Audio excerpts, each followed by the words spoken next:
Dawn Zimmer is Chief Information Officer over at the Department of Energy. Dawn, thank you so much for taking some time, sitting down with me on the sidelines of the AI for Government Summit. How are you? I'm doing great, thanks. How about you? Doing good. This is a great summit. Lots of people up there, lots of vendors. Yeah, It's a lot of really buzz. exciting. A lot of buzz. Well, let's talk about some of the buzz that you have going on at Department of Energy. The first thing I was hoping to tease out is AI for the workforce. What does that phrase mean to you? Yeah, we're doing so much. So a few years ago, we started down this little journey with a product called Julix. And Julix was really our AI hub where we put something called EnergyGPT. So basically your chat GPT, if you will. We put some tools in there like how to build a performance work statement, how to help building a position description. Yeah. Something called Canvas, where you could like do an AI search in EnergyGPT, copy that content, bring it over to Canvas and iterate it any way you want, bring in existing documents to incorporate, and then have the AI actually put it into a presentation for you or clean it up to put it into a document that you could turn into a memo. That has grown over time exponentially. So when we first started, we actually had, it was our data, all right? And it was kind of like a self-licking ice cream cone where it was our data, churning our data, right? And the model was just kind of learning from inside of DOE. And that was not actually useful to the workforce in a lot of ways. So we worked with our partners over at Google, and they were able to create something called web grounding for us.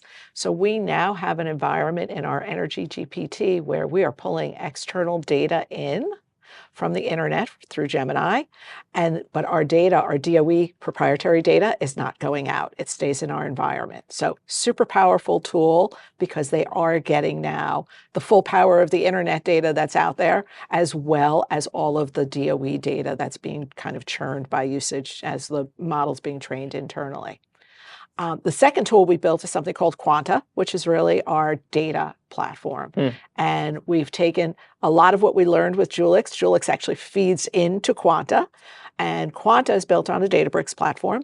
And what we're doing there is we're being able to take large data sets, things like, comparing all of the pricing across, oil refineries and fuel costs and turning that into, some sort of analysis for, what we should be doing next.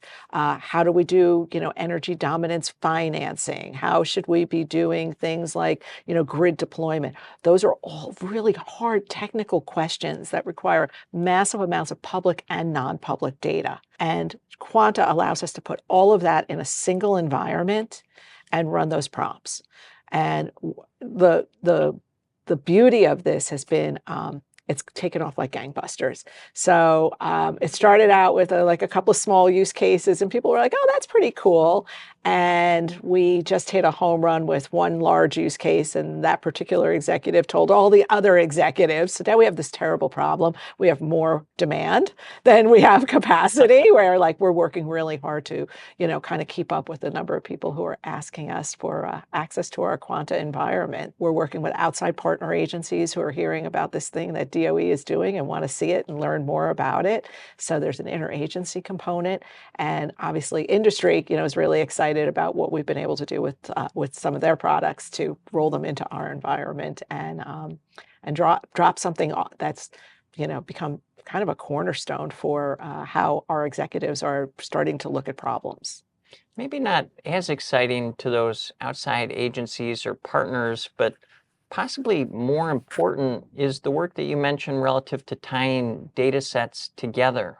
What sort of challenges did you meet there, and maybe what's next as far as kind of turning all of that great data around together and reaching certain mission objectives on the other side? Yeah, the biggest challenge with data is harnessing the data and getting the data out of the data silos, right? So everybody says, it's my data, right? Nobody wants to share, right? And so the public data is the public data. That's easy to get to. It's the non-public data that's proprietary inside the department. Getting folks to understand that it's still, it's DOE's data. It's not their data, Hmm. right? And it's staying in a DOE environment and it's improving decision making. It's not being used for some nefarious purpose, and you're not going to, people don't care about other people's budget data, that kind of thing. They're looking for their data so that they can make smarter decisions. So part of it has been a real culture shift in opening up